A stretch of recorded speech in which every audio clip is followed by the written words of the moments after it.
ہم کریں گے ہر مظلوم کی حمایت۔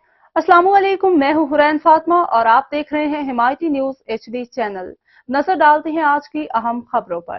عزم استحکام کا غلط تاثر لیا گیا، کوئی آپریشن ہوگا نہ ہی کسی کو گھروں سے نکالا جائے گا۔ سیکیورٹی ذرائع نے کہا کہ آپریشن عزم استحکام کا غلط تاثر لیا گیا، کوئی آپریشن ہوگا نہ ہی کسی کو گھروں سے نکالا جائے گا۔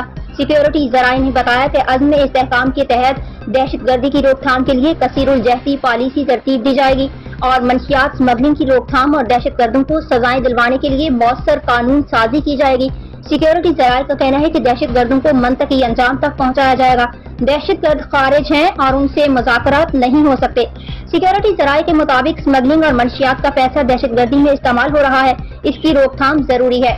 ذرائع نے بتایا کہ عزم استحکام کے ذریعے اسمگلنگ اور منشیات کی بیخ کنی کی جائے گی۔ امن کے دیر پا قیام کے لیے مؤثر حکمت عملی ضروری ہے۔ خیال رہے کہ گزشتہ دنوں وزیر اعظم شہباز شریف کی زیر صدارت نیشنل ایکشن پلان کی ایپیکس کمیٹی کا اجلاس ہوا، جس میں انسداد دہشت گردی کے لیے آپریشن عزم استحکام کی منظوری دی گئی تھی۔ نیشنل ایکشن پلان سے متعلق ایپیکس کمیٹی کے اجلاس میں army chief general Asim Munir, وفاقی وزراء اور چاروں صوبوں کے وزرائے اعلیٰ بھی شریک تھے۔